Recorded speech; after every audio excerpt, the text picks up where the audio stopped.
গৌরী সীতানাথ প্রেমানন্দে ভগবান হরি হরি হরি গৌর সীতানাথ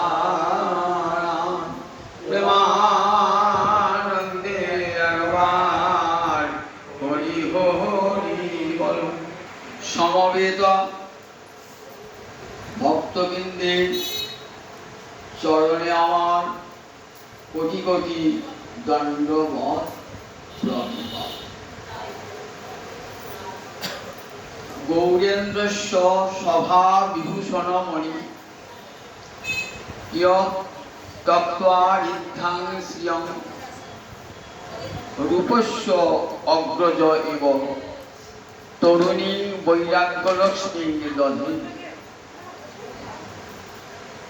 বাহ্যে অবধূতাকৃতি অন্তর্ভক্তি রসেন পূর্ণ হৃদয় শৈবালয় পিহিতং সদৈব প্রীতিপ্রদস্তদ্বিরা। কার সম্বন্ধে শ্লোকটি? সনাতন গোস্বামী বাদ ছয় গোস্বামী অন্যতম। কে লিখেছেন শ্লোকটি? কবি কর্ণপুর। কবি কর্ণপুর কে ছিলেন? শিবানন্দ সেনের কনিষ্ঠ পুত্র। তিন পুত্র সঙ্গে আছে সেন শিবানন্দ। এই সেন শিবানন্দের কনিষ্ঠ পুত্রের নাম ছিল কবি কর্ণপুর। তিনি অনেক গ্রন্থ লিখেছিলেন সংস্কৃত ভাষায়। একটি নাটক লিখেছিলেন, নাটকটির নাম চৈতন্য চন্দ্রোদয়। চৈতন্য চন্দ্রের উদয়, চৈতন্য চন্দ্র রায়। সেই নাটকে সনাতন গোস্বামীবাদকে স্তুতি করে বলছে গৌরেন্দ্রস্য সভা বিভূষণমণি। গৌরেন্দ্র সনে গৌর দেশের রাজা। কে তখন গৌর দেশের রাজা? ভূষণ নাও। তার যে সভা, সেই সভায় বিভূষণমণি সুন্দর করে কাউকে সাজানো হয়েছে। এবার মাথায় একটা মণি দেওয়া হয়, কেমন হয় বলে তোকে? কেমন সুন্দর লাগে। সভায় কথা হচ্ছে সবাই রত্নাঘাটি। তখনকার রাজারা খুব বিধ্বস্থায়ী ছিল, তো গুণী জনকে সভায় নিয়ে যেতেন। সভা সব উজ্জ্বল করে বসে আছেন, তার উপরে মাথায় যেন বিভূষণমণি হলেন সনাতন গোস্বামীপাদ। সকলের সেরা ছিলেন এই সনাতন গোস্বামীপাদ। পাণ্ডিত্যে বিদ্যায় সুপরামর্শ দানে এই সনাতনের মতো কেউ ছিলেন না। তখনকার দিনে রাজদরবারে চাকরি পেতে হলে আরবি এবং ফার্সি এই দুটো ভাষা শিখতেই হতো, মানে কিন্তু চাকরি পাওয়া যেত না। এখন যেমন ইংরেজি ভাষা না শিখলে বড় বড় অফিসে কাজ পাওয়া যায় না, ঠিক তেমনি তখনকার দিনে ওই আরবি এবং ফার্সি। এত বড় ষষ্ঠ পণ্ডিত এবং সপ্তগ্রামে বসে এক মৌলবীর কাছে, এক শিক্ষকের কাছে বসে, মুসলমান শিক্ষকের হয়ে আরবি এবং ফার্সি ভাষায় এমন কথা বলতে পারতেন না, যারা সত্যিকারে আরবি ফার্সি ভাষা জানে তারাও বলতে পারতেন। রাজা মুগ্ধ হয়ে গেছিলেন কথা শুনে। সনাতন গোস্বামীর কাছে পারবেন প্রধানমন্ত্রী রূপে নিযুক্ত করেছেন। তাই গৌরেন্দ্রস্য সভা বিভূষণমণি যা বলতেন সনাতন গোস্বামীপাদ, রাজা তাই শুনতেন। হুসেন শাহ, সুলতান হুসেন শাহ তখন গৌর দেশের রাজা। এই দেশে কি বলতো? গৌরদেশ। গয়ৌ দৈবেন্দ্র আমরা কিন্তু গয়ৌর নয়, গয়ৌ গয় ঠাকুরটা গৌর হয়ে গৌরহরি, আর দৈবেন্দ্র দেশ, দেশের নাম গৌর দেশ। এদিকে বঙ্গদেশের কথা বলতো গৌর দেশ। এই গৌর দেশে যিনি রাজা তিনি গৌরেন্দ্র। তার সভাকে অলঙ্কৃত করার মণি ঋদ্ধাং শ্রিয়ং তক্ত্বা। ঋদ্ধাং মানে সমৃদ্ধ, শ্রী মানে ঐশ্বর্য, সমৃদ্ধ ঐশ্বর্যকে পরিত্যাগ করে। কত ঐশ্বর্য তখন! একে তো রাজ পরিবারের ছেলে, কর্ণাটকের রাজ পরিবারের ছেলে, বলুন কত ধন সম্পত্তির অধিকারী। তারপরে বড় চাকরি করেছেন। তখনকার মন্ত্রী কত মাইনে বলুন দেখি একবার? সব সোনার টাকায় একবারে, আর সব বিনা পয়সায় সোনার টাকা, সব টাকাই জমা থাকতো। তাহলে কত টাকার মালিক? ঋদ্ধাং শ্রিয়ং তক্ত্বা সব পরিত্যাগ করে। তরুণী বৈরাগ্য লক্ষ্মী রথে, বৈরাগ্যকে আশ্রয় করলেন, সব পরিত্যাগ করে বৈরাগ্যকে আশ্রয় করলেন। কতখানি হৃদয়ে কৃষ্ণ প্রেম থাকলে এই বৈরাগ্য লাভ করা যায় বলুন দেখি। কাঞ্চনকে ফেলে দিয়ে কেউ কাঁচ ধরে? দেখুন সব ফেলে দিয়ে কোথায় গেলেন না, গৌহরির চরণে পড়েছেন।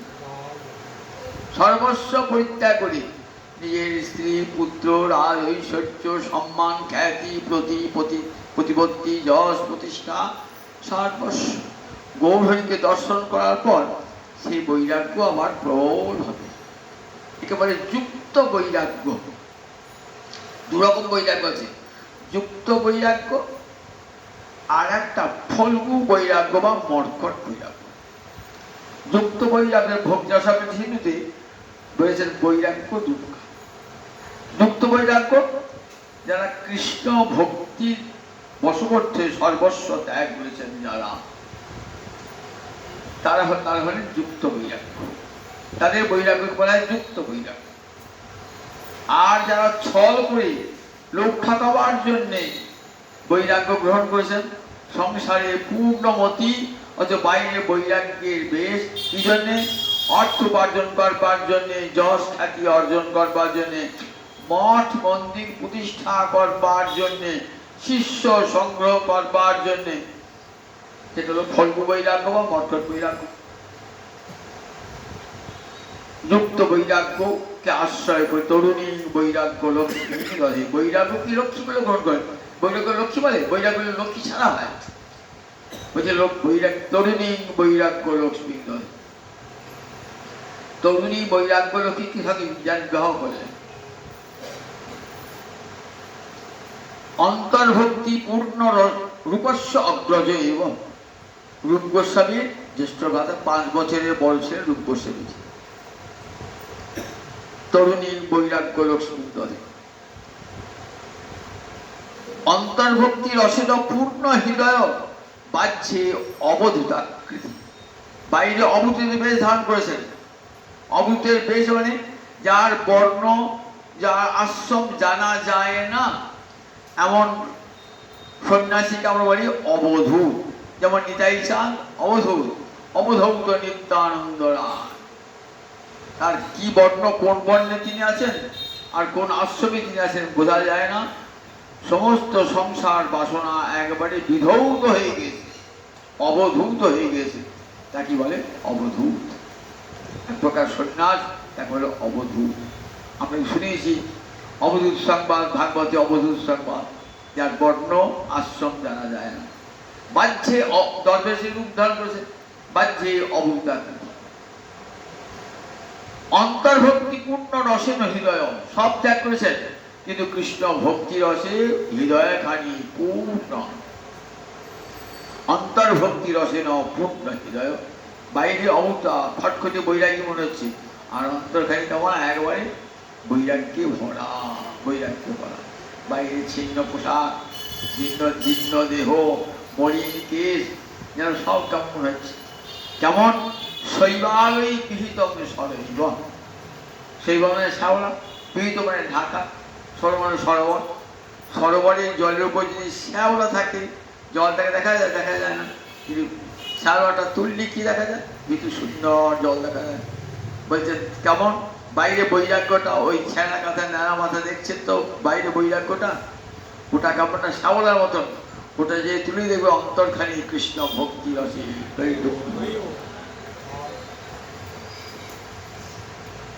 প্রীতিপদস্তল্পিরাম। যারা জানতেন সনাতন গোস্বামী পাদকে না, তারা খুব ভালোবাসতেন, প্রাণ ভরে ভালোবাসতেন, সম্মান করতেন সনাতন গোস্বামী পাদ। গতদিন বলেছি সনাতন গোস্বামী পাদ কাশীতে হাজির হয়েছে। কাশীতে প্রায় 2 মাস ছিলেন মহাপ্রভু। কাশীতে সনাতনকে উদ্দেশ্য করে 2 মাস কত শিক্ষা দান করলেন। সেই শিক্ষার ফল আমরা দেখবেন হরিভক্তি বিলাস করে। বিখ্যাত বৈষ্ণব স্মৃতি হরিভক্তি বিলাস, 20খানি বিলাস আছে। যা কিছু বৈষ্ণবীয় ক্রিয়াকর্ম কি করে হয়? আমাদের এই স্মৃতি দিকে হয় না, হরিভক্তি বিলাস দিকে হয়। হরিভক্তি বিলাসের মতই বৈষ্ণবের মত। একাদশ সালে যা কিছু হবে দেখবেন হরিভক্তি বিলাসের মতে হয়। বৈষ্ণব স্মৃতি বলা হয়। 20টা বিলাস এই মোটা বই হরি রচনা করলেন মহাপ্রভু। কি করে? কৃপামৃতে ন অভিষিষেচ, তার কৃপামৃত দিয়ে অভিষিক্ত করেছিলেন রূপ এবং সনাতন। বললেন, পাঠিয়ে বললেন, বৃন্দাবনে যাও, গ্রন্থ রচনা করো রাধা গোবিন্দের লীলাকে অবলম্বন করে, আর লুপ্ত তীর্থ উদ্ধার করো, আর বিগ্রহ সেবা করো। বিগ্রহ সেবা, ভক্তি তত্ত্ব লোককে জানাও, এবং সেখানে লুপ্ত, বৃন্দাবন তো প্রায় লুপ্ত হয়ে গেছে, এই লুপ্ত তীর্থ উদ্ধার করো। যদিও মহাপ্রভুর চরণ ছেড়ে যেতে সনাতনের অন্তরে ইচ্ছা নাই, তথাপি সনাতন চলে গেলেন কোথায়? বৃন্দাবনে। বৃন্দাবনে গিয়ে কার সঙ্গে দেখা? সুবুদ্ধি রায়। এই সুবুদ্ধি রায়ের কথা শুনেছেন তো? সুবুদ্ধি রায় এককালে বাংলার শাসক ছিল, নবাব ছিল সুবুদ্ধি রায়, ব্রাহ্মণ সুবুদ্ধি রায়। এই সুবুদ্ধি রায় ব্রাহ্মণ ছিলেন তো, কিন্তু যখন তার অধীনে কাজ করতেন হুসেন শাহ, একদিন বেগম সাহেবা দেখছেন হুসেন সাহেব পিঠে একটা চাবুকের দাগ। বলছি, এই চাবুকটা তোমাকে কে মেরেছে? বলতে চাইছেন না, অনেক কষ্ট বললেন, দেখো ওই সুবুদ্ধি রায় আমাকে এই চাবুকটি মেরেছে। আমি একটা কর্তব্য করবে অবহেলা করেছিলাম, বলে এখনই অপহত্যা করো, আমি আদেশ দিচ্ছি, নইলে আমি প্রাণত্যাগ করবো। আমি একদিন যার অধীনে কাজ করেছি, আমি তাকে হত্যা করতে পারি? করতে হবে, নইলে আমি প্রাণ পরিত্যাগ করবো। তখন দেখো রানী বেগম সাহেবা, হিন্দুদের জাতি ধ্বংস করে সেটা মৃত্যুর অধিক, ওকে হত্যা না করে ওর জাতি নাশ করে দিচ্ছি। আমি ওকে জল খাইয়ে জাতি নাশ করি, জল খাইয়ে জাতি নাশ করি। এবার শুক্লা ব্রাহ্মণ, তখন তিনি বিধর্মী, জল খেয়েছেন তো, সমাজে সবাই বললেন তোমাকে আর নেবো না, তোমাকে আর হিন্দু ধর্মে আশ্রয় নেবো না। এখান ওখান পণ্ডিতের কাছে যান, সবাই একটা বিধান দেন। কি বিধান? না, তপ্ত ঘৃত খেয়ে প্রাণ পরিত্যাগ করতে হবে, এইটি প্রাচীন। কিরকম পড়া ব্রাহ্মণ দেখবেন, তপ্ত ঘৃত খেয়ে প্রাণ পরিত্যাগ, নিষ্ঠুর ব্রাহ্মণ। গরম ঘি খেয়ে প্রাণ পরিত্যাগ করতে হবে। এমন সময় কাশীতে মহাপুরুষ সঙ্গে দেখা। মহাপুরুষ চরণে বলেছেন, প্রভু গো, আমাকে মুসলমানের জাতিধর নাশ করে দাও। আমি সমস্ত পণ্ডিতের, কাশী পণ্ডিতকে জিজ্ঞেস করলাম, কাশী পণ্ডিতরাও বলছেন তপ্ত ঘৃত খেয়ে প্রাণ পরিত্যাগ করতে হবে। এখন আমার উপায় কি বলুন? মহাপ্রভু কি বলেন? শোনো, সর্বমহাপ্রায়শ্চিত্ত যে প্রভু নাম, এক কৃষ্ণ নামে তোমার জাতি দোষ যাবে, আর কৃষ্ণ নামে তোমার কৃষ্ণ পদে প্রেমী উপজীবে। একবার কৃষ্ণ নাম করবে, তোমার জাতি দোষ চলে যাবে, আর একবার কৃষ্ণ নাম করলে কৃষ্ণ পদে প্রেম লাভ হবে। এই কৃষ্ণ নামকে সম্পর্ক করো, এর উপরে আর কোনো প্রায়শ্চিত্ত হয় না। খুব আনন্দ। যাও তুমি শ্রীধাম বৃন্দাবনে গিয়ে বৈষ্ণব সেবা করো। এককালে যিনি ভারতবর্ষের রাজা, বৃন্দাবনে গিয়ে কি করতেন? কাঠ কুড়তেন। তখন সাধুদের আশ্রমে রান্না হবে তো, জ্বালায় এসে কাঠ 1 পয়সা 2 পয়সায় বিক্রি করতেন। যেটুকু পয়সা থাকতো বৈষ্ণব সেবা করতেন। সেইখানে সুবুদ্ধি রায়ের সঙ্গে দেখা। তার সঙ্গে কিছুদিন থেকে বৃন্দাবনে রূপ গোস্বামী আগে চলে গেছেন, লোকনাথ গোস্বামী, ভূগর্ভ গোস্বামী, এরা আগে চলে গেছেন। বৃন্দাবন তখন তো জঙ্গল, বৃন্দাবন তখন কিছুই নাই, ঘুরে ঘুরে বেড়ান। সেখানে বহু কষ্ট করে একটা মথুরা মাহাত্ম্য বলে একটা বই সংগ্রহ করলেন, যে কোথায় কোন তীর্থ ছিল বৃন্দাবনে, কোথায় কালীদহ, কোথায় অক্রুর তীর্থ, কোথায় মহাবন, কোথায় বকু, সব খুঁজে খুঁজে বেড়াচ্ছে।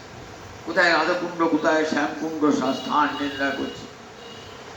মহাপ্রভু আদেশ দিয়েছেন তো, আর গ্রন্থলে একবার আদেশ দিয়েছেন। সনাতন গোস্বামী পাদ বহু কষ্টে খুঁজে খুঁজে বার করছেন কোথায় মথুরা মাহাত্ম বই পড়ছেন, আর খুঁজে খুঁজে একেও জিজ্ঞাসা করে যাচ্ছে। তখন সনাতন গোস্বামী পাদের বয়স কত? 23 বছর। 1488 খ্রিস্টাব্দের জন্ম। তারপরে চলে গেছেন 23 সংসার ত্যাগ করে 23-24 বছর বয়স। বৃন্দাবনে ছিলেন 47 বছর, 70 বছর প্রকট। বিগ্রহ সেবা করতে বলেছেন তো, এবার বিগ্রহ সেবা কি করবেন? বিগ্রহ মনে মনে ভাবছেন। মহাপ্রভু আদেশ দিচ্ছেন লুপ্ত চিত্ত উদ্ধার, গ্রন্থ রচনা আর বিগ্রহ সেবা। বিগ্রহ সেবা করবার জন্য মনে মনে ভাবনা করছেন। এমন সময়ে দেখুন কিভাবে মদন মোহন তার কাছে, মদন মোহন একটা ইতিহাস আপনাদের শোনায়। মদন মোহন বৃন্দাবনে গিয়ে যমুনার তীরে সনাতন গোস্বামী মদন মোহন বিগ্রহ সবাই দেখেছে, কিন্তু বৃন্দাবনে এখন আসল মদন মোহন নাই। কোথায় আছেন? জয়পুরে করৌবিতে আছেন মদন মোহন। যাই হোক, এখন যে মদন মোহন আছেন সবাই বৃন্দাবনে গিয়ে মদন মোহন দর্শক। এটি বৃন্দাবনের প্রাচীন মন্দির মদন মোহন। সেই মদন মোহনের ইতিহাসটা আমরা শোনাবো। এই মদন মোহনের উপাসনা করতেন কে? মহারাজ অম্বরীশ, যার কথা আমরা বহুবার বলেছি। দুর্বাসা ঋষির অভিশাপে কি ফল কি হয়েছিল? সেই মহারাজ অম্বরীশ মদন মোহনের সেবা করতেন। সেই মহারাজ অম্বরীশ আবার মদন মোহন যখন সংসার ত্যাগ করে গেলেন, তাকে নিয়ে গেলেন দেবরাজ ইন্দ্রকে দান করে গেলেন। দেবরাজ ইন্দ্র স্বর্গে নিয়ে গিয়ে মদন মোহনের সেবা করতেন। লঙ্কার রাজা রাবণ এবং তার পুত্র ইন্দ্রজিৎ কি করেছিলেন? ইন্দ্রকে জয় করেছিলেন, তাই নাম হয়েছে ইন্দ্রজিৎ। ইন্দ্রকে জয় করে মদন মোহন আবার লঙ্কায় নিয়ে আসেন। রামচন্দ্র লঙ্কা বিজয় করে তাকে আবার নিয়ে আসেন কোথায়? অযোধ্যায়। রামচন্দ্র নিয়ে আসেন, অযোধ্যাতে সেবা পাচ্ছেন। এইবার রামচন্দ্রের ছোট ভাই শত্রুঘ্ন তিনি কি করলেন? ওই মদন মোহনকে মথুরায় দিয়ে স্থাপন করলেন, মথুরায়। এইবার দাপর যুগ এলো। দাপর যুগে দেখুন মদন মোহন কোথায় গেলেন?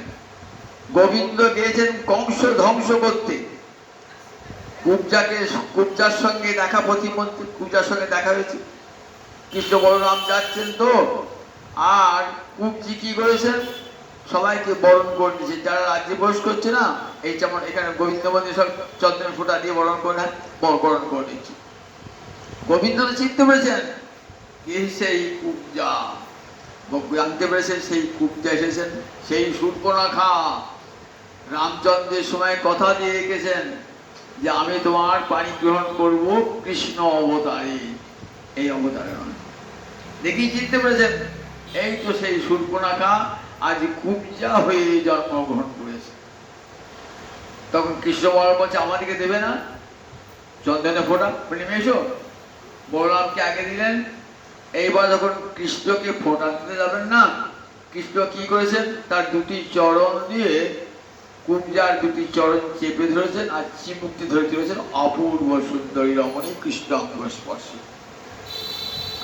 তখন ঠাকুর তুমি যখন আমাকে এমন কথা দিয়েছি, আর তুই আমার গৃহে চল। বলে না, কংস ধ্বংসের পথ আমার, আমি যে কাজের জন্য এসেছি কংসের ধনুর্যকে সেটি সম্পন্ন করে তোমার গৃহে যাব। কংস বিনাশের পর কৃষ্ণ অপুরের গৃহে গিয়েছিলেন এবং ওই কুব্জার গৃহে গেলেন। কুব্জার সঙ্গে একটি রাত্রি বসবাস করেছিলেন গোবিন্দ। কুব্জা তখন বলছে সকাল রূপে তোমাকে যেতে দেবো না। ঠিক আছে, আমি তোমার কাছেই থাকবো। তখন কুব্জা বলে চোখটি মুদ্রিত করো। কুব্জা চোখটি মুদ্রিত করেছেন, আর যেই কৃষ্ণ চলে গেছেন দেখছে সম্মুখে মদন মোহন বিগ্রহ। সেই মদন মোহন কুব্জা সেবা করেছে। সেবা করার পর পরবর্তীকালে কুব্জার অন্তর্ধানের পর কোন এক ব্রাহ্মণ সেবা করেছেন। সেবা করতে করতে কোথায় আছেন? দ্বাদশ আদিত্য টিলার কাছে অদ্বৈত বট একটা জায়গা আছে। সেই অদ্বৈত বট, এখানে অদ্বৈত গুরুকে বিশ্রাম করেছিলেন, সেইখানে মাটির তলায় যমুনার তীরে রয়েছেন, ওই পড়ে আছেন মদন মোহন বিগ্রহ। অদ্বৈত প্রভু সারা বৃন্দাবন ঘুরছেন, ঘুরতে ঘুরতে ঘুরতে একটা বটবৃক্ষ মূলে বসে আছে। একটু তন্দ্রা এসেছে। মদন মোহন বলছে, আমি মাটির তলায় আছি, আমাকে তুমি উদ্ধার করো। অদ্বৈত প্রভু সঙ্গে সঙ্গে সমস্ত লোককে ডাকলেন কাছে পিঠে, বললেন তো মাটিটা খোলো তো। খুঁড়তে খুঁড়তে খুঁড়তে অপূর্ব সুন্দর মদন মোহন বিগ্রহ। কি করবেন, সেইখানে একটা ওই বন জঙ্গলের লতা পাতা দিয়ে একটা ঝুড়ি বানালেন, সেইখানে মদন মোহনের সেবা হয়। একজন ব্রাহ্মণকে রাখলেন যে তোমাকে আমি কিছু অর্থ দেবো, তুমি সেবা করো। সেই ব্রাহ্মণ সেবা করে, আর অদ্বৈত প্রভু বৃন্দাবন ঘুরে ঘুরে ঘুরবে বেড়ান। একদিন অদ্বৈত প্রভু নাই, পুরী তো নাই, ঠিক সেই অবস্থায় কতগুলো যবনের দল এসেছে মদন মোহনকে চুরি করে বলে। তখন মদন মোহন কি করেছেন, তখন মদন মোহন মদন গোপাল সেজে, ছোট্ট গোপালে ফুলের বনে লুকিয়ে আছে। মদন মোহন তার খুঁজেই পেলেন না। এদিকে রব হয়ে গেল, মদন মোহন বিগ্রহ নাই। যবনেরা মদন মোহন বিগ্রহ নিয়ে চলে গেছে। অদ্বৈত হাও হাও করে কাঁদছেন, প্রভু তুমি এলে আবার চলে গেলে মদন মোহন। তখন মদন গোপাল বলছে যে আমার মদন মোহন নয়, গোপাল হয়ে ছোট্ট কুঞ্জে লুকিয়ে আছে, এসে আমাকে উদ্ধার কর। দেখছেন ছোট্ট কুঞ্জে ছোট্ট গোপাল হয়ে আছে মদন গোপাল। বলে আজ থেকে আমার নাম হলো মদন গোপাল। সেই মদন গোপালকে আবার সেবা করলেন। সেবা করার পর মথুরা থেকে এসেছেন এক চৌবে পত্নী, দামোদর চৌবে, আর তার স্ত্রী। মদন গোপালকে দেখে খুব আনন্দ, প্রার্থনা করলেন এই মদন গোপাল আমাকে দাও। এদিকে স্বপ্ন দিলেন সেবককে, আমি ওই দামোদর চৌবের পত্নীর কাছে যাব। সেখানে চলে গেলেন মদন, যখন ইচ্ছা যা হবে মদন গোপাল সেখানে চলে গেলেন, মথুরায় গিয়ে সেবা করেন। এদিকে সনাতন গোস্বামী পাদ কি করতেন, তখন তো বৃন্দাবনে কোনো মানুষ থাকতো না। সনাতন গোস্বামী পাদ মথুরায় গিয়ে অনেক যারা গৃহে তাদেরকে মাধুকরী করতেন। একদিন মাধুকরী করতে করতে ওই দামোদর চৌবের বাড়ি থেকে পৌঁছেছে। দেখছেন কেমন করে সেবা করছে চৌবে পত্নী বল্লভা দেবী, কি বলে সেবা করছে, অনাচারের সেবা। নিজের ছেলেদিকে বসাচ্ছেন, সেইখানে মুই খেতে দিচ্ছেন, একই সঙ্গে খেয়েছেন, স্নান টান কিছু নাই, আকাশা কাপড়েই খেতেছেন। সৎ করে দুদিন দেখার পর বললেন, মা একটা কথা শুনবে? দেখো মা, এমন করে মদন মোহনের সেবা করো না, মদন মোহনের সেবায় কিছু আচার মানতে আছে। বললেন বেশ বাবা। এইবার নিজের ছেলেকে সেবা করেন আর মদন মোহনকে আচারের সঙ্গে সেবা করেন, তো দেরি হয়ে যায় মদন মোহনের খেতে। তখন মদন মোহন বলছে, বেশ ছিলাম, আমাকে মুখে সেবা করছিস কেন? অন্য আমি কেন পৃথক তো ছেড়ে থেকে। এদিকে সনাতন গোসাই পাদকে বলছেন, কেন তুমি আমার মাকে আদেশ করলে? আমি তো আমার ভাইদের সঙ্গে খেলা করতাম, থাকতাম, একসঙ্গে খেতাম। সনাতন জানতে পেরে পরে দিয়েছি, মা আমি বড় অন্যায় করেছি, আপনি যেমন করে সেবা করতেন তেমনি করে সেবা করতেন। তেমনি করে সেবা করতে লাগলেন, অন্যান্য ছেলেদের সঙ্গে সেবা করতে লাগলেন। একদিন মদন মোহন রাত্রে সব রয়েছেন, মদন মোহন বলছেন, সনাতন আমি তোর কাছে যাব, আমার কাছে এসে করে, আমার ঘর নাই বাড়ি নাই, তোকে খাওয়াবো বা কি, আমি নিজেই খেতে পারি না, খাওয়াবে, আমি তোর কাছেই যাবো। বেশ খাচ্ছ দাচ্ছ, ভালো আছো, আমার কাছে এসেই করবি না, আমি তোর কাছেই যাবো। এদিকে চৌবে পত্নী করে শব্দ দিয়েছেন, সনাতন আসবে, আমি সনাতন যাবো। এইবার কৌশল করেছেন, দেখো কি করে আমাকে চিনতে পারবে, অন্যান্য ছেলের সঙ্গে মিশে যাবো, আমাকে কাউকে চিনবে তুমি?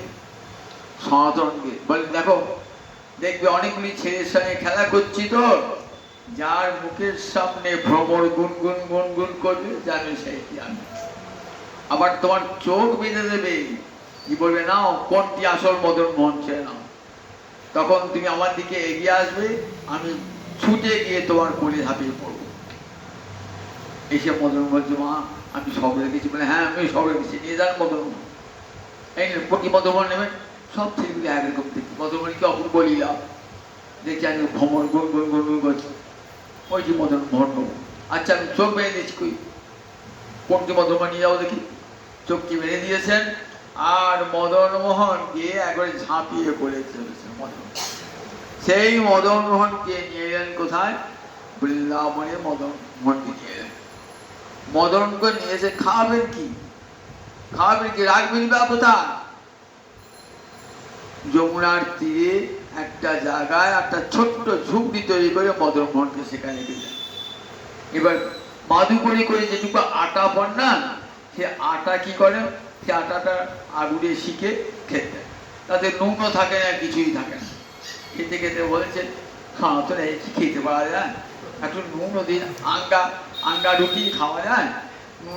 নুন নাই, কিছুই নাই, কোনো কিছু শুশু খাবো? তা বলে, ঠাকুর কেন এলে আমার কাছে? আমি তো বলিস না, আমি তোমাকে বলিস তো খেতে পারবো না, এই আঙ্গা রুটি তোমার খেতে হবে। তুমি আজ বলবে নুন দাও, কাল বলবে ঘি দাও, কাল বলবে সবজি দাও, আমি কোথায় পাবো? আর একটু নুন দেবি না? বলে ভাবছি তুমি ব্যবস্থা, আমি যদি ব্যবস্থা করে নিই, তারপরে তাহলে কোনো আপত্তি নেই, তুমি ব্যবস্থা করো। একদিন যাচ্ছেন রামদাস বলে একটা বণিক, সে যাচ্ছে কোথায়? মথুরায়। জাহাজ যাচ্ছে অনেক মাল নিয়ে বিক্রি করতে। ঠিক ওই মদন মোহন যেখানে মন্দির না, ওইখানে এমন চড়ায় নৌকো লেগে গেছে, এমন না যাচ্ছে না। কি যাচ্ছে না, অনেক চেষ্টা করলেন, যাচ্ছে না। একটা ছোট্ট ছেলেকে বলছি, ওই দেখো ওই গাছটার তলে এক সাধু বসে না, তো নৌকা চলে যাবে। ছুটে এসে আবার ওই চোখের মধ্যে ঝুঁক পড়ছে। বলছেন, প্রভু আমার নৌকা চড়া লেগে গেছে, কিছু যাচ্ছে না, আপনি কৃপা করুন, তাহলে নৌকাটা যাবে। এখন একটা ছেলে বলে এলো, আপনি নাকি সিদ্ধ পুরুষ। বুঝতে পারলেন মদন মোহনের চাতুরি। ওই ওই ঝুপড়ির মধ্যে যাচ্ছে ঠাকুরটা আছে না, অত বড় না। বলছে, হে মদন মোহন, যদি আমার এখানে নৌকাটা চড়া থেকে মুক্ত করতে পারি, তাহলে আমি তোমার সেবার পূর্ণ ব্যবস্থা করে দেবো। যেই বলা সঙ্গে সঙ্গে দেখে একবার যমুনায় যেন জোয়ার এলো, একবার নৌকা ভেসে চলে গেল। প্রচুর লাভ হলো। সেখানে এক বড় মন্দির এবং তার সব ভোগের ব্যবস্থা করলেন মদন মোহনে। সেই মদন মোহনের সেবা কবিরাজ গোস্বামী পাল বলছেন, মৎসর্বস্ব পদম ভোজ রাধা মদন মোহন। দেখবেন চৈত্র চেতমধ্যে প্রথম, মৎসর্বস্ব পদম ভোজ রাধা মদন মোহন। রাধা মদন মোহন আমার প্রাণ সর্বদাদের চরণ কমল। কবিরাজ গোস্বামী যখন বসে বললেন, তুমি চৈতন্যের অন্তলীলা রচনা করো, তখন কার মন্দিরে প্রথম পেয়েছিলেন? ওই সনাতন গোস্বামী পাদের মন্দিরে, মদন গোপালের মন্দিরে। হে মদন গোপাল, তুমি যদি কৃপা করো তবে আমি চৈতন্য চৈতামৃত লিখতে পারবো। কারণ আমি এখন, আমার 80 উপর বয়স, আমার হাত কাঁপে, আমি ভালো করে চোখে দেখতেও পাই না, আবার মনে কিছুই থাকে না, আমার প্রতিভা কোন প্রাণ। তাহলে তুমি যদি কৃপা করো। মদন মোহনের গলা থেকে মালা খুশি পড়ল। সেই মালাটা পূজারি এসে পরিয়ে দিলেন। মদন মোহন মন্দিরে বসিয়ে লিখলেন, মৎসর্বস্ব পদাম ভোজ রাধা মদন মোহন। রাধা মদন মোহনের চরণ কমলে আমার সর্বস্ব। তখন রাধারানী ছিলেন না। পরবর্তীকালে উড়িষ্যার রাজা প্রতাপগুপ্তের ছেলে পুরুষোত্তম জানা দুটি মূর্তি শব্দ দিয়েছিলেন। দুটি মূর্তি নির্মাণ করে, একটি বড় একটি ছোট। বড়টি হলেন ললিতা আর ছোটটি হলেন রাধারানী। এক পাশে দক্ষিণে আছেন ললিতা, বামে আছেন রাধারানী।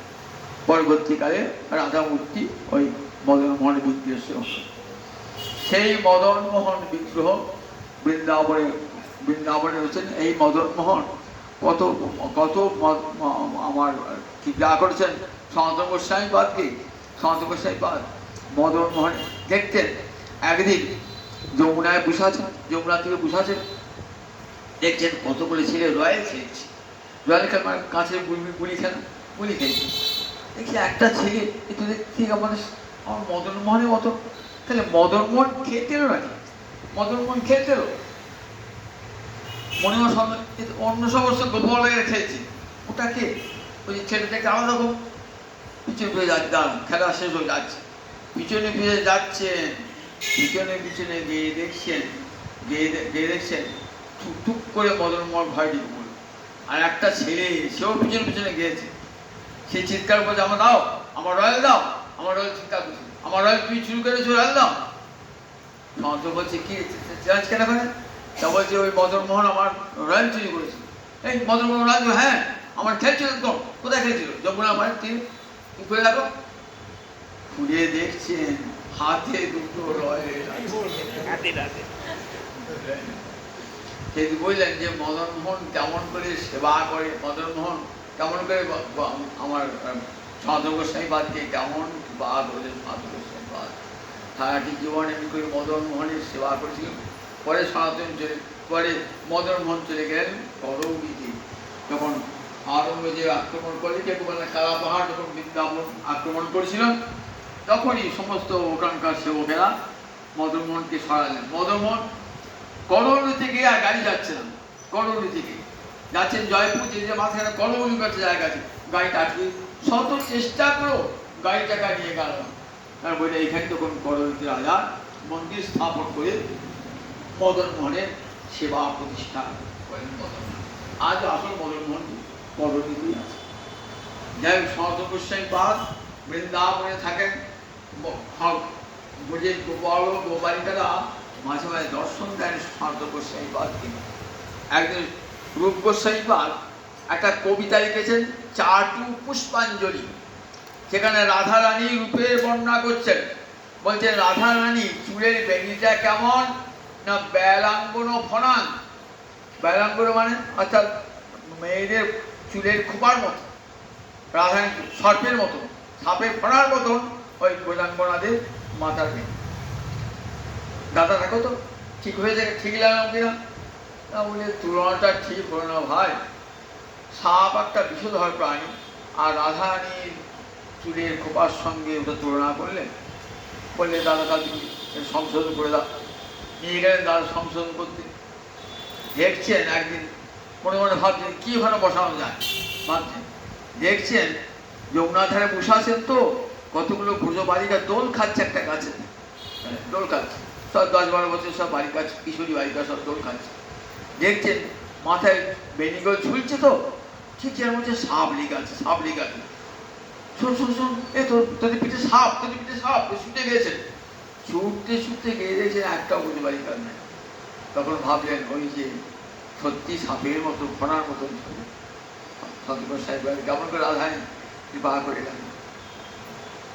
একদিন সনাতন গোস্বামীপাদ বসে আছে না, গোবিন্দ ধ্যানে মতো, কৃষ্ণ ধ্যানে মতো।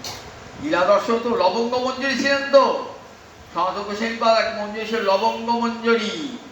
তুঙ্গবিন্দা সখীর পাশেই তার প্রিয় রাধাকুণ্ডে। সেই লবঙ্গ মঞ্জুরি একদিন দেখছেন, মঞ্জুরি যখন রাধারানী যখন অভিসারে যেতেন সাজতে করতেন, তখন সখীদের সঙ্গে মঞ্জুরি থাকতো তো।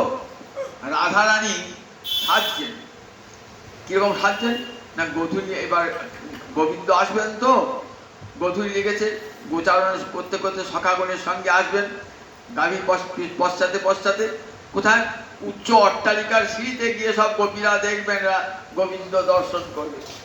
আমাকে ভালো করে সাজিয়ে দে। নিজেও সাজেন, একবার সাজাচ্ছেন একবার সাজাচ্ছেন, এ হয় না এ হয় না, এই দেখে গোবিন্দ সুস্থ হবে না। এমনি করে মনে মনে কত হবে, এইভাবে সাজিয়ে দে, এইভাবে সাজিয়ে একবার ললিতা বিশাখা সব সাজাচ্ছেন, আবার পোশাক পরে দিচ্ছেন। রাধারানী মনের মতো হচ্ছে না, এমনি করে সাজছেন তো, সামনে একটা আয়না আছে, দেখছেন না, হ্যাঁ গোবিন্দ এসেছেন, গোবিন্দ পিছনে দাঁড়িয়ে আছেন, রাধারানী বুঝতেই পারছে না। কিন্তু আয়নাতে দর্পণেতে গোবিন্দের ফটোটা উঠেছে, গোবিন্দের প্রতিবিম্বটা উঠেছে। ভাবছেন গোবিন্দ কি করে এখানে এলেন? গোবিন্দ, গোবিন্দের কথা ভাবতে ভাবতে গোবিন্দ এসেছেন। রাধারানী তখন কেমন অবস্থা, পিছন ফিরে দেখছেন গোবিন্দ এসেছেন। দেখি কেমন রাধারানী হেসে ফেলেছেন, আর সঙ্গে সঙ্গে হেসে ফেলেছেন আমাদের সনাতন গোস্বামীপাদ। এই লীলাটা ধ্যান করছেন মনোমণি, লীলাটা ধ্যান করছেন মনোমণি। রাধারানী সাজছেন, সম্মুখে দর্পণ, পিছনে গোবিন্দ এসেছেন। ভাবছেন গোবিন্দকে দাঁড়ালো, যে পিছন ফিরেছেন তখন দেখছেন গোবিন্দ, তখন রাধারানী কেমন অবস্থাটি, সেই অবস্থাটি দেখে হেসে ফেলেছেন। সেই সময়টা খোড়া বাবাজি এসেছেন। খোড়া বাবাজি পাটি খোলা। আমার হাসলেন কেন সনাতন? বহু করে হেসে উঠছেন তো রাধারানী ও লীলা দর্শন করে। সনাতন জানতেও পারেন নাই কখন কোন বাবাজি এসেছে, কখন কোন বাবাজি চলে গিয়ে জানতেও পারেন না। বড় গোসাই মাথা খারাপ হয়ে গেল। আমাকে দেখে হেসে হেসে বড় বাবাজি হেসে বললে আমাকে দেখে আমার পাটা খোলা বলি বিকলাঙ্গ বলে রাস্তা বলতে যাচ্ছেন। বড় বাবাজির মাথা খারাপ হয়ে গেছে, বৃন্দাবনে বড় বাবাজি বলি খ্যাত, মাথা খারাপ হয়ে গেছে। আমাকে দেখে বৈষ্ণব অপজ্ঞা করলেন, ছুটে চলে গেলেন সবাইকে বলতে বলতে। তারপর থেকে সন্ত গোস্বামী আর লীলা স্ফুরণ হয় না। যতবার ধ্যানে বসেন কিছুতেই আর লীলা স্ফুরণ হচ্ছে না। তখন ভাবেন কেন এমন হলো? ভাই রূপ গোস্বামীকে বলছেন, ভাই কেন আমার লীলা স্ফুরণ হচ্ছে না? আর ধ্যানে আমি দেখতে পাচ্ছি না কেন রাধারানীকে? ধ্যানে দেখতে পাচ্ছি না কেন? বলে নিশ্চয় দাদা তোমার কোনো বৈষ্ণব অপরাধ হয়েছে। বৈষ্ণব অপরাধ? আমি তো সজ্ঞানে কোনো বৈষ্ণবের কাছে অপরাধ করি নাই, অজ্ঞানে হয়েছে কিনা জানি না। কি করে জানবে? তাহলে দাদা কাজ করো, ভান্ডারা দাও, সমস্ত বৈষ্ণবকে নিমন্ত্রণ করো, যিনি আসবেন না জানবেন তার কাছে আপনার অপরাধ। ভান্ডারা দিলেন, সব বৈষ্ণবকে নিমন্ত্রণ করলেন, কিন্তু এলেন না ওই খঞ্জ আওয়াজ। বলে খঞ্জ আওয়াজ কিন্তু অপরাধ হয়েছে। তখন সন্ত গোস্বামী পাল গেলেন। তখন সেই খঞ্জ আওয়াজ আমাকে দেখে আপনি হাসলেন। বলে না না, আপনাকে দেখে হাসি, আমি আপনাকে দেখতেই পাই নাই, কেন হাসলাম জানেন? তখন লীলাটির কথা বলেন। তখন ওই খঞ্জ বাবাজি বলেন, ছি আমিও তো অপরাধ করেছি। খঞ্জ বাবাজির চরণে পড়ে তার চরণ ধুলা গায়ে মারছেন। আবার এই খঞ্জ বাবাজি তিনিও ওই আমাদের সন্ত গোস্বামীর চরণ ধুলা গায়ে মারছেন। জগৎকে দেখালে দেখো বৈষ্ণব অপরাধ হলে কারু ছাড় নাই। এই কাহিনীটা আবার অন্য ভাবকটা আছে। রাধারানী ফুল তুলতে গিয়েছেন, যমুনার তীরে বৃক্ষে ফুল তুলতে গিয়েছেন, নাগাল পাচ্ছেন না রাধারানী। তখন গোবিন্দ আড়াই লুকিয়ে আসেন, বলছে রাধারানী ডালটি নামিয়ে দেবো, দাও। ডালটি যে নামাতে গেছেন না, তাহলে ভুল করেছে, ডালটি ছেড়ে দিয়েছেন, একবার নিচে রাধারানী পড়ে গেছে। আর গোবিন্দ হাসছে। আর ঠিক সেই সময় খঞ্জ বাবাজি এসেছে। খঞ্জ বাবাজি আমাকেই বোধ হয় দেখে হাসছে, আমাকে দেখে হাসছে খঞ্জ বাবাজি। তাই দেখো জগৎকে দেখালেন, দেখো যে বৈষ্ণব অপরাধ কত মারাত্মক অপরাধ। কখনো কোনো বৈষ্ণবের কাছে কখনো কোনো অপরাধ করে। সারা জীবন কেমন দৈন্যের মূর্তি সন্ত গোস্বামী পাল সারা পুজো ঘুরে ঘুরে বেড়াতেন এবং সেখানে দেখতেন সমস্ত ব্রজবাসীকে এত ভালোবাসতেন না, যত সে নিজ জাতি হোক যাই হোক সকলের কাছে গেতেন, মাথায় আহত করতেন। আর তাদেরকে সব তোর বাবার নাম কি, তোর মায়ের নাম কি, তোর কটরা কাও ভাই বোন সকলকে জিজ্ঞাসা করতেন, সকলে কুশল জিজ্ঞাসা করতেন। সবাই বাবা বলতেন, সবাই সন্ত গোস্বামী কে বাবা বলতেন। আর সন্ত গোস্বামীকে প্রত্যেকে আপারাম বাড়ি নিয়ে যাওয়ার জন্য টানাটানি করতেন। আর সন্ত গোস্বামী কেউ ঘোল মাথা সব এনে খাওয়াতেন সন্ত গোস্বামী পাল। প্রতিদিন সন্ত গোস্বামী পাল যেতেন। সন্ত গোস্বামী পাল যমুনার তীরে ভজন করছেন। তো এদিকে বর্ধমান রবীন্দ্রনাথের কথা ও কাহিনী কাব্যেতে দেখবেন কাহিনী আছে। মানকর, বর্ধমানের কাছে মানকর বলে একটা গ্রাম আছে। সেই মানকর গ্রামে এক ব্রাহ্মণ, তার নাম জীবন। কন্যাদায় করতে, দরিদ্র ব্রাহ্মণ, কন্যাদায় করতে মেয়ে বিয়ে দেবেন, টাকা পয়সা কিছুই নাই। শিবের কাছে ধর্ণা দিয়েছেন যে মেয়ে বিয়ে দেবো কি করে, একটা টাকা পয়সা হাতে তো নাই। শিব স্বপ্ন দিয়ে বলছেন, যাও তুমি বৃন্দাবনের যমুনা থেকে দেখবে একজন সনাতন বলে একজন ভজন করছেন, তার কাছে মেলা টাকা। বলেন তাই কথা হবে। খুঁজতে খুঁজতে এসে বৃন্দাবন দেখছেন একটা ওই মদনমোহনের মন্দিরে বসে ভজন করছেন। আপনি সনাতন? হ্যাঁ। বললেন, বাবা আমাকে শিব পাঠিয়েছে, আমি কন্যা দায় করছো, পিতা কিছু অর্থ দান করুন। তা বললেন, আমাকে আবার অর্থ? আমি তো মাটি করে খাই, একটা ঝোলাও নেই, একটা পয়সাও নেই, কি করে আপনাকে দেবো? আমি কিছুই তো নাই। তারা আবার স্বপ্ন মানে ভুল দেখেছে না, ভোরের স্বপ্নে সত্যি হয়। আমি দেখলাম যে চলে যাচ্ছি ব্রাহ্মণ, কি স্বপ্ন দেখে মানে, কোন স্বপ্ন দেখেছি কিছু যাওয়ার পর ও ব্রাহ্মণ আসুন আসুন আসুন, ওই দেখুন ওই গাছটার গোড়াতে আমি একটা পাথর পেয়েছিলাম। পাথরটা পাথর নয়, কিন্তু স্পর্শমণি, জানেন উনি সন্ত গোস্বামী জানেন স্পর্শমণি মানে যে মণি এখন দেখা যায় না, জাতি ঠেকাবে শোনা হলো, জাতি ঠেকাবে শোনা হলো। বুঝুন কত দাম বলেন দেখি। আমরা বাড়িতে থেকে বাড়িতে শোনা হয়ে গেল, আমরা কাপড় থেকে কাপড়টা শোনা হয়ে গেল, যা ঠেকাবেন তাই শোনা হয়ে গেল। ওখানে দেখুন একটা পাথর আছে, কে ব্রাহ্মণ সেই গাছ খুবই একটা পাথর পেয়েছে, ব্রাহ্মণে চিনতেন, ভাবছে তো স্পর্শমণি, বাপ রে বাপ, যে মহামূল্যবান, হাতে নিয়ে ভাবছেন আচ্ছা যার হাতে এত বড় স্পর্শমণি এসেছে আর সে এইরকম ভাবে থাকে দৈনন্দিন, সে তার নিরোহী হবে, কোনদিন খেতে পায় না, ভোল মাতা লোকে যা দেয়, তাহলে কি পেয়েছে, তাহলে এর চেয়ে কি বস্তু পেয়েছে যে এই স্পর্শমণিটাকে তুচ্ছ করিয়েছে, নিশ্চয় তার চেয়ে বেশি ধনী পেয়েছে। ছুটে গেলেন, বাবা যে ধনী হইয়া ধনী মনিরে মানো না মনি, লক্ষ্মীনা লিখছে, যে ধনী হইয়া ধনী মনিরে মানো না মনি, তাহারি খানি মাগি আমি নত শিরে, এত বলি নদী নীরে ফেলিল মানে। তুমি কোন ধরনের ধনী হয়েছে গো, যাকে যে স্পর্শমণি তার তুচ্ছ হয়ে গেছে, যে ধরনের হইয়া ধনী মনি। দেখো তুমি যে ধরনের ধনী আছো সেই ধরে কিছু অংশ আমাকে দাও, এই বলে স্পর্শমণিটা ফেলে দিলেন একবার। পরে শোনা যায় নাকি একবার ওই স্পর্শমণি খোঁজবার জন্য লোক পাঠিয়েছিলেন, আর পান না স্পর্শমণি, অনেক লোক নিযুক্ত করেছিলেন স্পর্শমণি, কিন্তু সনাতন গোস্বামীরা থাকতেন মদন মন্দিরের কাছে দিয়ে বহু জায়গা ঘুরিয়ে একবার ওই স্পর্শমণি বার করার চেষ্টা করছে, পান না। দেখুন সনাতন গোস্বামী আর ওই যে জীবন, আর বাড়ি ফিরে এলেন না, জীবন থেকে গেলেন ওইখানে থেকে গেলেন।